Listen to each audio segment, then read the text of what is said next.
Welcome to Pod Me If You Can, I'm David Farrell. Today's film is Where the Day Takes You, starring Dermot Mulroney, Lara Flynn Boyle, and Sean Astin, as well as Will Smith in his very first feature film appearance.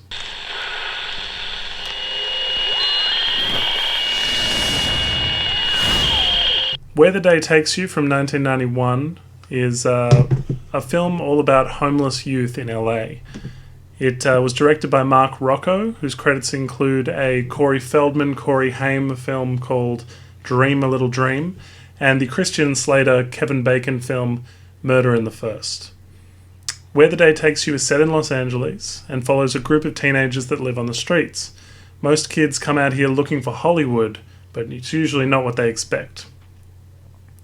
Dermot Mulroney plays King, and he's lived in LA for 7 years, and he's just spent 3 months in prison. He spent it in there for assault, basically, but that's not hugely important to the plot. He's reunited with his kind of pseudo-family of homeless youth. He's one of the oldest kids. At the age of 20 or 21, he's not even sure. So pretty much as one of the older kids, he's pretty much the leader of the group. The tagline of the film is "No parents, no rules." And when he's reunited with his family, there's a newcomer called Heather, played by Lara Flynn Boyle, and she pretty much grabs his eye right away. So there's a love story that progresses throughout the film. There's a really casual approach to drugs, theft, violence, even sex, and for fun they find things to do like fight, tattoo each other, break into cars, jump onto trains. They pretty much just pass the time as best they can. Some of them prostitute themselves to men or women. It's not really highlighted in the film, and the person who wrote this spent a lot of time with runaways, and so based characters, I'm sure, on their experience in shelters and things like that. There's kind of like a history of sexual abuse with many of the characters. It's just touched on, and it creeps in sort of from time to time. They throw away lines about their past. The soundtrack has very real songs, many of them by Melissa Etheridge, and pretty much that adds so much to the story. There's so much in the way of, I suppose, authenticity, and we see so many sort of TV movies and straight-to-DVD films with a really blasé soundtrack of someone just quickly hitting all the right notes on their piano. So having actual words to songs, you'd be surprised how much it helps in this kind of situation. Cinematography, there's a great use of shadow and light in play here, so the film feels like $1 million at times. For 1991, it was very impressive that the film actually held up. There were many sort of themes and so forth. I mean, this is years and years ago, 1991, and to watch it fresh, I'd never seen it before. Basically feel really good about the film, watching it. It's not the average films we've been seeing on this YouTube channel. The film was a box office failure, however. It has a real sort of cult following, so there's a lot of praise and love for it online, and many people related to the characters. The amount of sort of people kicking off their careers in 1991, as I mentioned, it's Will Smith's first appearance. It's kickstarted many careers, so it's a really sort of interesting film to see.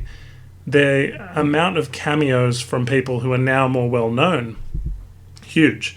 Robert Knepper, who many people will know as T-Bag from Prison Break, is in the film playing a rock and roller.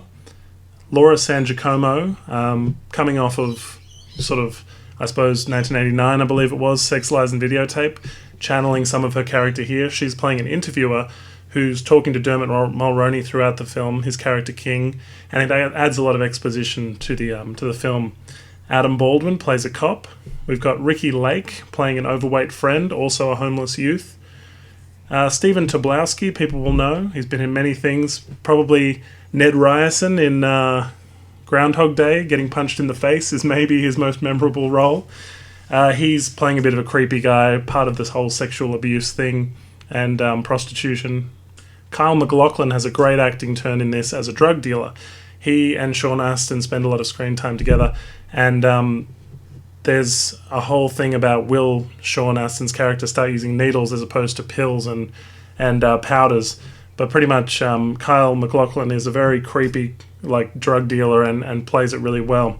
Alyssa Milano plays a street walking prostitute. Her boyfriend is played by David Arquette.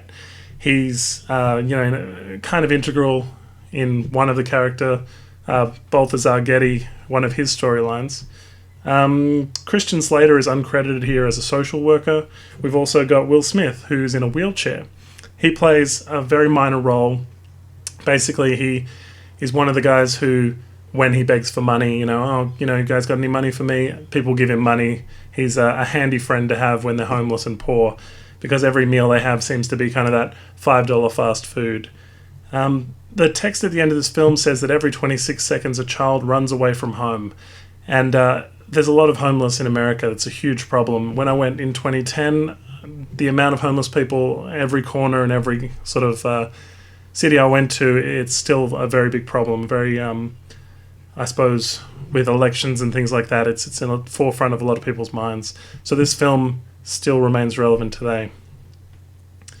The very final shot is actually a text with a phone number for homeless youth and prevention. So this is a film with a point and a shot of the Hollywood sign, maybe emphasizing that point that they come looking for Hollywood, but it's not quite what they expected it to be. A lot of people running away to LA, I guess. The thing is, it's a very interesting gem of a film, and the best storyline is probably Sean Astin's. It seems to be the one that stays with most people, and it sort of goes where you won't expect it. Lara Flynn Boyle is incredibly fresh-faced in this. She would later work with Will Smith in Men in Black 2, I think it was. Could be 3. Probably 2, though.